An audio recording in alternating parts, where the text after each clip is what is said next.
ఆచి chicken masala. Hormuz జలసంధి నుంచి భారత్ కు వస్తున్న నౌకను ఇరాన్ సీజ్ చేసింది. అమెరికా కాల్పుల విరమణను పొడిగిస్తున్నట్లు ప్రకటించినా ఇరాన్ మాత్రం వెనుకడుగు వేయడం లేదు. హర్ముజ్ జలసంధిని మరోసారి తన ఆధీనంలోకి తీసుకుంది. హర్ముజ్ జలసంధిని దాటేందుకు ప్రయత్నించిన కార్గో షిప్లపై ఇరాన్ దాడులు కొనసాగిస్తోంది. ఇవాళ మరో 3 నౌకలపై ఇరాన్ దాడులకు తెగబడింది. ఈ నేపథ్యంలోనే హర్ముజ్ గుండా వస్తున్న 2 నౌకలను ఐఆర్జీసీ సీజ్ చేసింది. ఈ నౌకల్లో గుజరాత్ కు వస్తున్న భారత్ నౌక కూడా ఉన్నట్లు సమాచారం అందుతోంది.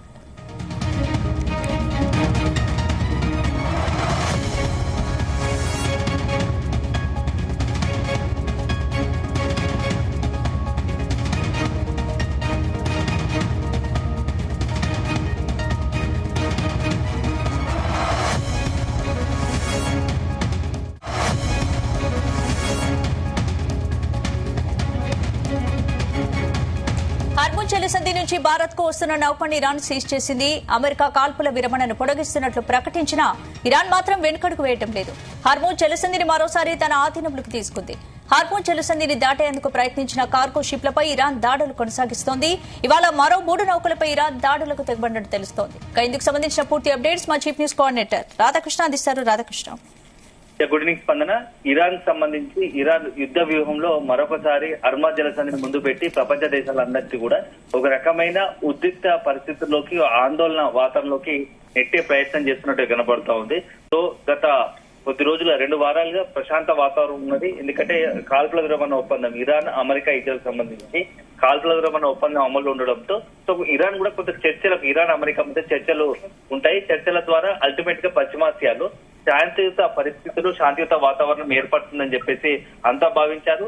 కానీ అనుకున్నది ఒకటి అయితే జరుగుతున్న పరిణామాలు మరో రకంగా ఉన్నాయి. ఎందుకంటే గత వారం రోజులుగా జరుగుతున్న పరిణామాలు మొదటిసారి ఇస్లామాబాద్ వేదికగా ఇరాన్ అమెరికా మధ్య జరిగిన చర్చలు విఫలమయ్యాయి. సో 2వ దఫా చర్చలు ఈ రోజు జరగాల్సి ఉంది.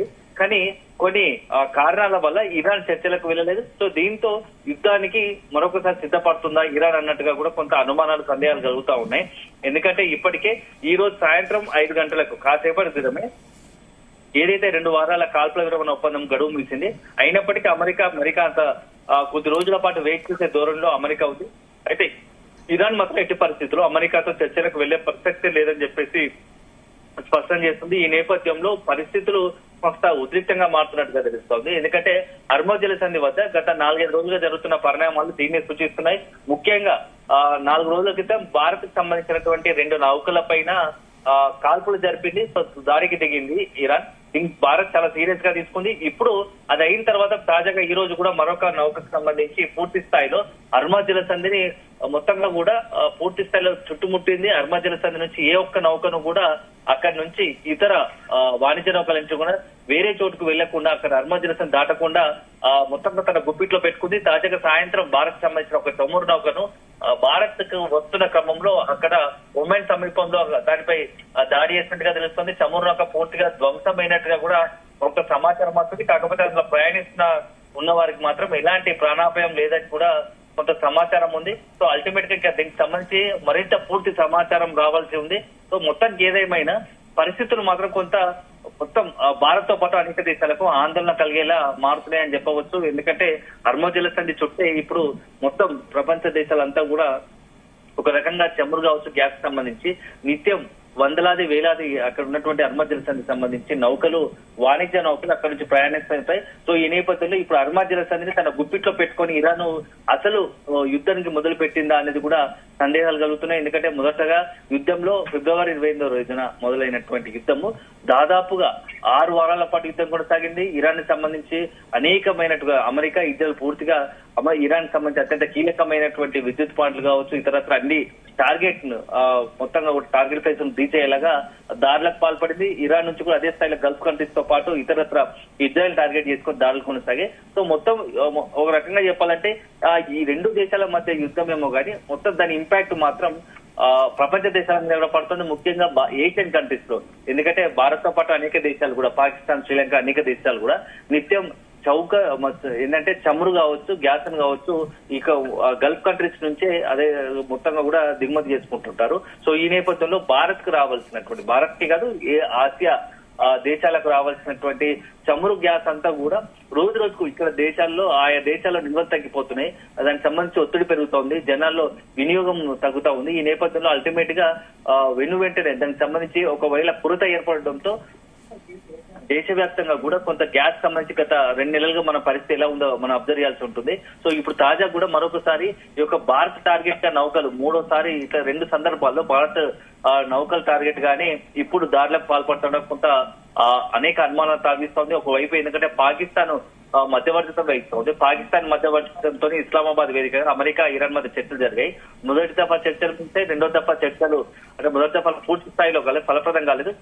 రెండోసారి చర్చ జరగాలనుకున్నారు, కానీ ఆ చర్చలకు వెళ్లలేదని ఇరాన్ ప్రకటిస్తుంది. కానీ అల్టిమేట్ గా ఈ యుద్ధంలో ఎక్కువ సఫర్ అవుతుంది భారత్ అని, భారత్ టార్గెట్ గా ఏదైనా కుటిల ప్రయత్నాలు ఏమైనా చేస్తున్నారా అనేది కూడా కొంత అనుమానాలు కలుగుతుంది. ఎందుకంటే ప్రపంచంలో అమెరికా ఒకవైపు ఇరాన్ పై దాడి చేయబడతా ఉంది, ఇరాన్ హెచ్చరిస్తా ఉంటే అనుకూలంగా అండగా నిలిచింది. సో యుద్ధాన్ని ఆపండి, మొత్తం శాంతియుత వాతావరణం ఏర్పరచాలని చెప్తున్న క్రమంలో భారత్ నౌకలు టార్గెట్ చేసుకుని ఇరాన్ పదే ఐఆర్జీసీ ఎందుకు దాడులకు పాల్పడుతుందో కూడా అంత భారత్ కూడా కొంత సీరియస్ గా తీసుకుంటుంది ఈ అంశాన్ని. ఇప్పటికే భారత్ లోని ఇరాన్ రాయబారికి సంప్రదించి అతనికి నోటీసులు ఇచ్చారు. సో అతనికి మొన్ననే కూడా నోటీసులు ఇచ్చారు. ఇప్పుడు తాజా కూడా మరొక ఇన్సిడెంట్ జరిగింది.